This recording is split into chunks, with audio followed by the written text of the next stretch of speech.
Oke, sebelumnya terima kasih Bapak Lukman selaku moderator sudah mempersilakan saya mempresentasikan. Perkenalkan, nama saya Fatimah Zahra, di sini akan menjelaskan tahapan perkembangan. Nah, di tahapan perkembangan ini yang pertama ya, ada perkembangan prenatal.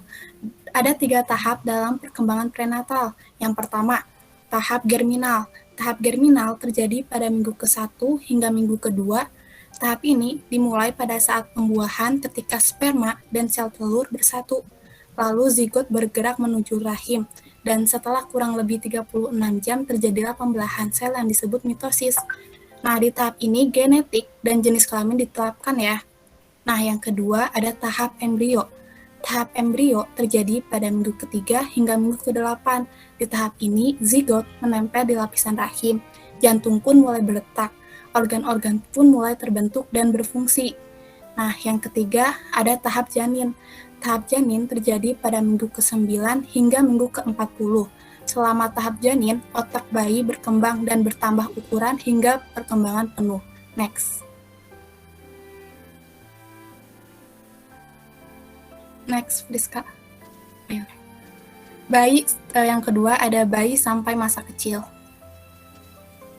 Meski kecil, bayi baru lahir tidak sepenuhnya tidak berdaya karena refleks dan kapasitas sensoriknya membantu berinteraksi dengan lingkungan sejak kecil. Nah, yang pertama itu ada perkembangan fisik.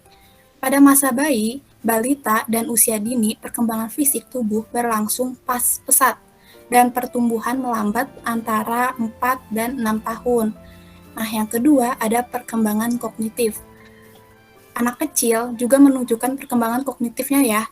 Yang pertama, usia 0 sampai 3 bulan berpusat pada eksplorasi panca indera. Yang kedua, usia 3 sampai 6 bulan, persepsi seorang anak mulai berkembang. Usia 6 sampai 9 bulan mulai memahami objek. Dan usia 9 sampai seterusnya kemampuan kognitif semakin meningkat seiring berjalannya waktu. Nah, yang ketiga ada konsep diri. Tonggak psikososial utama masa kanak-kanak adalah pengembangan diri yang positif, dan gaya pengasuhan sangat berpengaruh pada anak di masa mendatang. Next. Ada masa remaja. Yang pertama, perkembangan fisik. Yang pertama, ada perkembangan fisik. Masa remaja adalah masa pubertas, dan perkembangan perubahan fisiknya itu bervariasi. Nah, yang kedua, ada perkembangan kognitif. Nah, karena udah memasuki masa remaja yang artinya sudah mulai besar kan, jadi kemampuan berpikirnya juga tuh mulai kompleks. Nah, yang ketiga, ada perkembangan psikososial.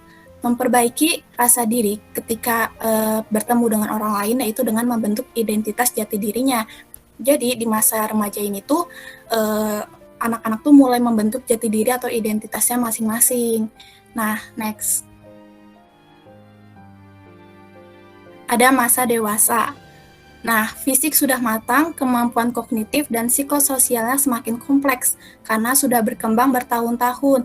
Jadi, karena di masa dewasa ini kita sudah berpengalaman, sudah bertemu berbagai banyak orang, berbagai macam sifat dan pemikiran, jadi kayak udah semakin matang gitulah intinya. Next. Nah, di sini saya akan menjelaskan kematian dan sekarat ya. Next. Di mana ada awal, di situ ada akhir. Kematian merupakan akhir dari kehidupan. Budaya dan latar belakang mempengaruhi cara berpikir kita tentang kematian. Sakit ataupun usia tua tidak selalu menjadi penyebab dalam kematian.